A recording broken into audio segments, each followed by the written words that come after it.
सभी शिक्षक साथियों को नमस्कार। आज हमारी एक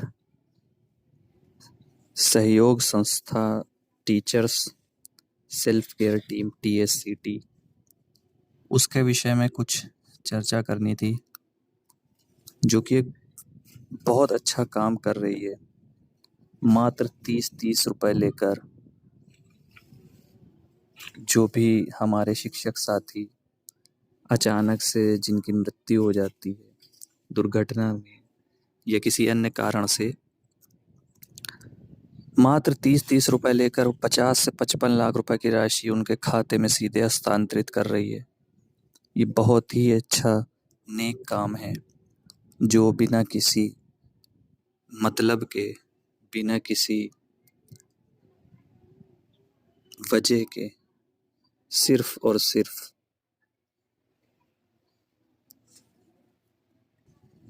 पुण्य कमाने के लिए किया जा रहा है।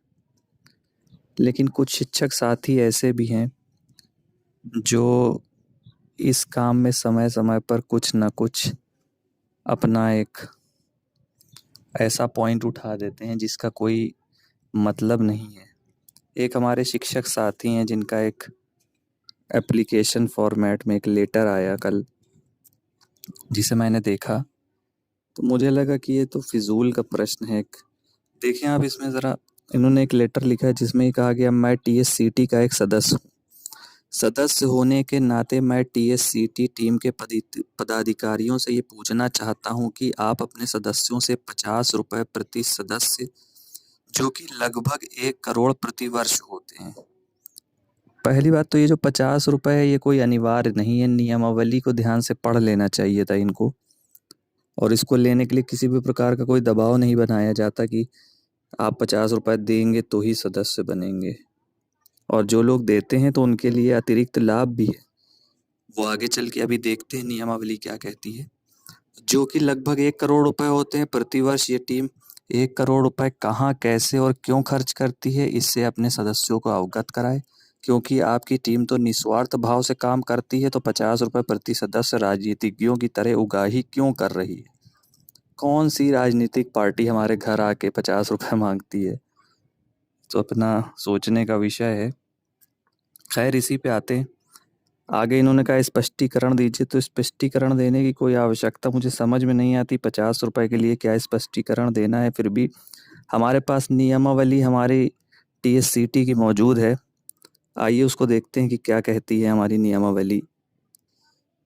पॉइंट संख्या 11 आप देखेंगे, वेबसाइट खोलेंगे, वेबसाइट का ही एक अंश है कि TSCT किसी भी शिक्षक को जबरन या दबाव देकर सदस्य नहीं बनाती। आपकी मर्जी है, आप शिक्षक साथी जो भी हैं वो सदस्य बनना चाहते हैं तो बने। अगर आपको इसमें कुछ पुण्य कमाना है या कुछ आपको लाभ दिखता है, नहीं तो आप नहीं बनना चाहते तो आप नहीं बने। आप बनते हैं, उसके बाद हटना चाहते हैं तो स्वेच्छा से कोई भी सदस्य कभी भी खुद को अलग कर सकता है, कोई आपके ऊपर दबाव नहीं है। इसके बाद पॉइंट नंबर 12 देखिए, इंपॉर्टेंट है। कहता है TSCT से जुड़ने हैं तो कोई भी सदस्यता शुल्क नहीं है। आप फ्री में रजिस्ट्रेशन करिए, आप सदस्य बन गए। बस आपको लोगों को दान देना है, लोगों को सहयोग करना है। जो भी सहयोग राशि आपसे कही जाएगी कि आप फला व्यक्ति के खाते में इतना रकम आप डाल दीजिए, तो आप डाल दीजिए। बस आपको जुड़ने के लिए कोई भी सदस्यता शुल्क की अनिवार्यता नहीं है। आगे आप देखिए, कोई भी शिक्षक नियम एवं शर्तों से सहमत होकर निःशुल्क रजिस्ट्रेशन करके सदस्य बन सकता है और सहयोग कर सकता है। सहयोग पाने हेतु उपयुक्त नियमों के तहत ही दावेदारी होगी। आगे देखिए, ये तो हमारे ग्रुप का एक नियम है।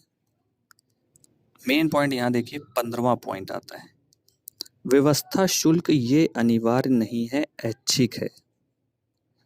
50 रुपए जो है वो हमारा ऐच्छिक है। जो सदस्य चाहे वो समिति के खाते में 50 रुपए प्रति वर्ष जमा कर सकता है, जिसके लिए निम्नलिखित लाभ उसको मिलेगा।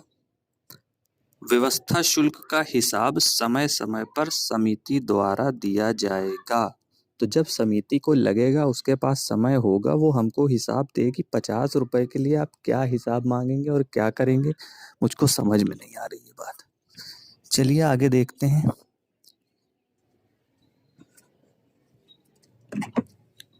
जिन सदस्यों ने व्यवस्था शुल्क समिति के खाते में जमा किया है, उनको किसी दुर्घटना होने पर 1 लाख या उससे अधिक का बिल लगाने पर, मतलब उदाहरण के तौर पे अगर कोई दुर्घटना घट जाती है और उस पर आपका 1 लाख रुपए से अधिक व्यय हो रहा है, तो समिति जांच करेगी और 25,000 से 50,000, मिनिमम 25,000 और मैक्सिमम 50,000 की मदद आपको की जाएगी। किस दशा में? यदि आप 50 रुपए की राशि देते हैं तो इसका देने का फायदा ही है, कोई नुकसान नहीं है। दूसरा, दुर्घटना में इलाज की शुरुआत 15 मई 2021 से की गई है, जिसके नियम व शर्त नीचे हैं। दुर्घटना में इलाज हेतु 15 दिन का लॉकिंग पीरियड 15 जनवरी 2023 से लागू किया जा रहा है। इस बात का मतलब क्या है कि अगर आपने रजिस्ट्रेशन किया, 15 दिन बीते और आपके साथ भगवान न करे कोई दुर्घटना घट गई, तो आप एलिजिबल हो जाएंगे 25,000 से 50,000 की राशि प्राप्त करने के लिए। ठीक है। साथ ही मदद अतिरिक्त लाभ के तौर पर दी जा रही है, जिसका सहयोग और राशि टीम के पास उपलब्ध धन पर निर्भर करेगा। मतलब अगर समिति के पास धन होता है तो वो आपको देगी, नहीं तो नहीं देगी। इसके लिए कोई जोर जबरदस्ती नहीं है। आगे चलते हैं नेक्स्ट। ये सुविधा टीएससीटी के वैधानिक सदस्य को मिलेगी। लाभ प्राप्त करने हेतु टीएससीटी सदस्य द्वारा व्यवस्था शुल्क जमा करने की तिथि से 1 वर्ष पूरा होने तक लागू रहेगी। मतलब आपका जो 50 रुपए का शुल्क है वो हर साल आपसे लिया जाएगा, तो हर वर्ष आपको एक तरह से रिन्यूअल कराना पड़ेगा। उसके पश्चात पुनः वार्षिक आधार पर जमा करना होगा। ये सुविधा सिर्फ व्यवस्था शुल्क देने वाले को मिलेगी। इस व्यवस्था के लिए कुल व्यवस्था शुल्क की 50% राशि ही उपयोग की जाएगी। मतलब अगर हमारे पास 1 करोड़ का फंड इकट्ठा है समिति के द्वारा, तो टोटल मदद 50 लाख की जाएगी। 50 लाख का मतलब हर बंदे को 50 नहीं मिलेगा, 50,000 मैक्सिमम से 50 लाख तक जितने लोगों की मदद हो जाएगी वो कर दी जाएगी। पर यह लाभ उन्हें ही मिलेगा जिनका इलाज 1 लाख से अधिक का होगा। मतलब ऐसी कोई सीवियर दुर्घटना हो जाती है जिसमें आपका खर्चा 1 लाख रुपए से ज़्यादा आ रहा है, तो आपको ये सुविधा दी जाएगी। इसके बाद देखिए, ये राशि तुरंत न देकर स्थलीय निरीक्षण के बाद ही दी जाएगी। ऑब्वियस सी बात है कि आप कोई झूठा फर्जी बिल लगा दें तो इसके लिए जो पैसा दूसरे का हक था वो आप उसको ले लें, तो उससे कोई फायदा नहीं होगा। इसके लिए जांच होना तो आवश्यक होता ही है। कैशलेस या हॉस्पिटैलिटी के समय ही ये खर्च दिया जाए ये ज़रूरी नहीं होगा। समय से सहयोग करने का प्रयास रहेगा, लेकिन समस्त औपचारिकताओं की जांच करने के उपरांत ही सहयोग होगा। बिल्कुल सही बात है। नॉर्मल अगर हम लोग कोई टर्म इंश्योरेंस या हेल्थ इंश्योरेंस लेते हैं और कोई घटना हो जाती है तो वो लोग 100 तरीके की फॉर्मेलिटी करवाते हैं हम लोगों से। ये तो छोटी सी फॉर्मेलिटी करनी पड़ेगी, समिति को जांच करनी ही पड़ेगी कि क्या हुआ है क्या नहीं हुआ है, तभी हमको पता चल पाएगा कि एक्चुअल में क्या रीज़न है। कोशिश की जाएगी कि राशि सीधे हॉस्पिटल के खाते में दी जाए। बिल्कुल सही बात है। ये सुविधा सिर्फ दुर्घटना में ही मिलेगी, बीमारी आदि के इलाज पर नहीं मिलेगी।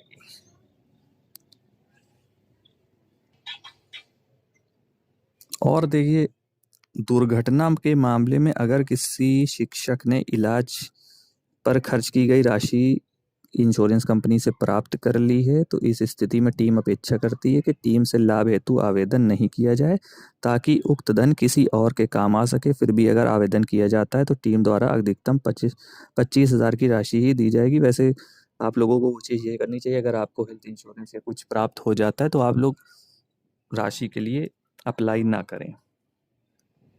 दुर्घटना बीमा अधिकार नहीं है, बल्कि टीम द्वारा सप्रेम भेंट है, जो कि टीम के पास उपलब्ध धन पर निर्भर करेगा। आगे आ जाते हैं। अब जो हमारे शिक्षक थे श्री प्रवीण कुमार जी, इनके जो सवाल है उसका जवाब कि ये जो राशि है 50 रुपए की, इसको कहाँ एक्सपेंस किया जा रहा है। देखिए इसका जवाब लिखा है वेबसाइट के निर्माण और संचालन में। आप जाइए गूगल पे, आपको दिखा देता हूँ, आप जाके सर्च करिए cost of maintaining a website in India. आपको यहाँ पे कॉस्ट आ जाएगी। देखिए क्या लिखा है, 20,000 पर ईयर। ये तो कॉस्ट है हमारी मेंटेनेंस की।